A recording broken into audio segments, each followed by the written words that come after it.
Duterte! Hi guys! Konnichiwa! Let's go! Let's go! Abot to kay BBM tsaka kay Duterte!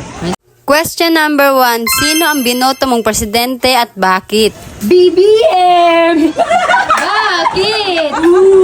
Loto ko siya dahil ang sabi niya, bababa ang mga bilihin sa Pilipinas at isa pa ay sabi niya, bababa ang kilo ng bigas. Yes! Na, 20 pesos ka! 20 pesos! Next!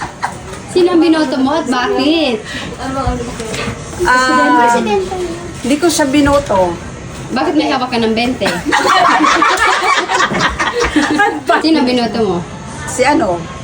Si Lenny. Si Lenny talaga binoto ko. Pero si Bibing hindi ko talaga siya binoto kasi alam kong hindi naman talaga magiging 20 ang bigas. Na-predict? Oh, sige, may 20 pesos ka na. Next, me. Sino ang binoto mo at bakit? Na presidente yan. Si Isko Moreno, kasi meron na siyang napatunayan sa Manila na linis niya lahat yun at naging magandang Manila. Okay, dahil na may 20 pesos ka! Thank you! Sino ang binoto mo na presidente at bakit? Si Pacquiao, bakit?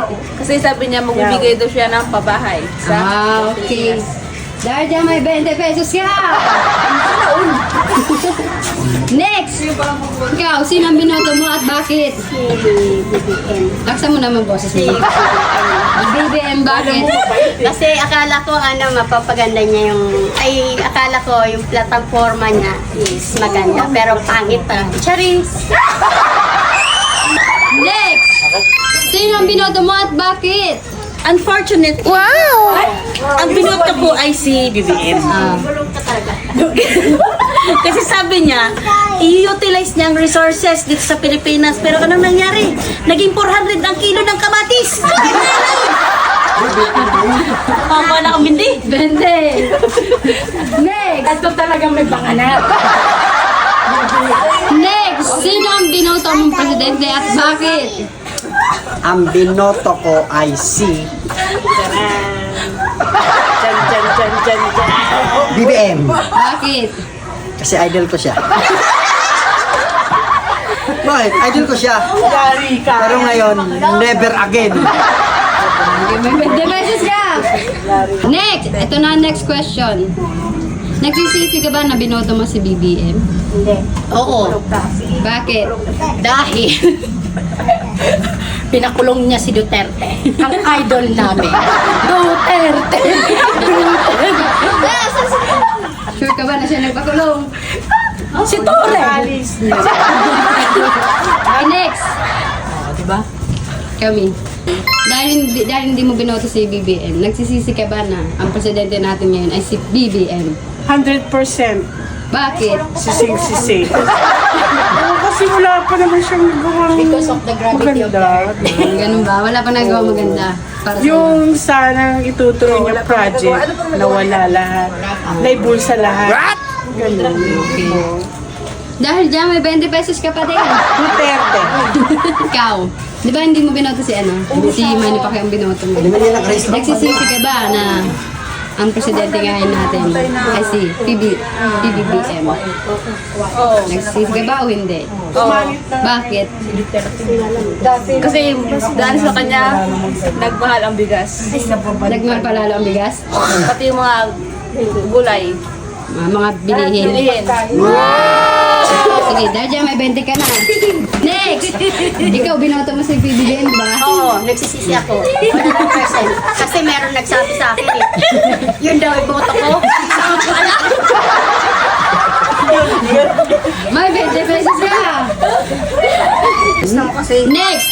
Nagsisisi ka ba na nasa PBBM ang naging presidente natin ngayon? oo, parang Bakit? Bakit? kasi parang parang wala pa siyang nagagawa. Para sa'yo, wala siya nagagawa? Oo. Okay. Wala kang 20 pesos, ikaw masyado. Next, ikaw.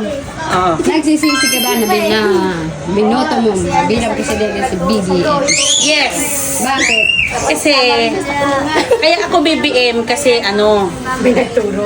may Ilocano kasi ako, naniniwala ako sa tatay niya dati. Pero nagsisisi na ako ngayon kasi feeling ko mas safe ako nung panahon ni Duterte kaysa ngayon. Galing. Dahil dyan, may 20 pesos ka. Next! Nagsisisi ka ba ngayon na ang binoto mong presidente ay si PBBM? Nagsisisi? Bakit? Nagsisisi ka ba? Hindi. Bakit? Kasi kasabot siya. Hindi ako nagsisisi. Bakit? Idol ko siya. Wala kang 20. Pero sana si Isko na lang. Next question na. Sabi ko nga eh. Abot na to kay ex-president Rodrigo Duterte. Sigaw muna tayo. Duterte! Duterte! The next question na about sa ating ex-president Rodrigo Duterte. Ano ang pinaka-tumatak sa inyo na ginawang maganda ni ex-president Rodrigo Duterte? Ang ginawa niyang 10 years ang passport. Beses ka! Hindi, ikaw may, ano ang pinaka-tumatak sa'yo na ginawa niya? Tumatak, nagkaroon ng maraming trabaho mga tao. Yung build project ni Duterte. Project, explain, build project. Next, ikaw, ano ang pinaka-tumatak sa'yo? Nabawasan ang mga adik sa mundo. Ay, yung dami sa mundo! Buti hindi ka natukhang. Next! Ano yun? Ano ang pinaka-tumatak sa'yo? Yung natulungan niya yung Bibitayin. Oo, yung bibitayin. Napauwi niya. Imbis na bibitayin, hindi na lang. Next! Ano ang pinaka-tumatak sa'yo? Tumatak sa akin yung pinataas niya ang mga sahod ng mga sundalo at mga pulis na minahal niya ng sobra-sobra, tapos ngayon ano nang ginawa sa kanya. Yun lamang po at maraming salamat. True. 20 pesos. Next! Ano ang pinaka-tumatak sa'yo? Actually, Tulad ng? ano, Mga ano, laban sa war on drugs. Tapos sa war on drugs. Oo. Tinubis niya lahat. Next! Ano ang pinaka-tumatak sa'yo na ginawang maganda ni Marami. President Rodrigo Duterte ex-president? Tulad ng? Yung passport kahit wala ako. Yung passport kayo lang. ano, Tulad ng pandemic na nagbigay siya ng mga ayuda. Next question, hati-hatihan nyo na yan. No ang kantang tumatak kay Rodrigo Duterte? di kita iiwan. Hanggang sa dulo ng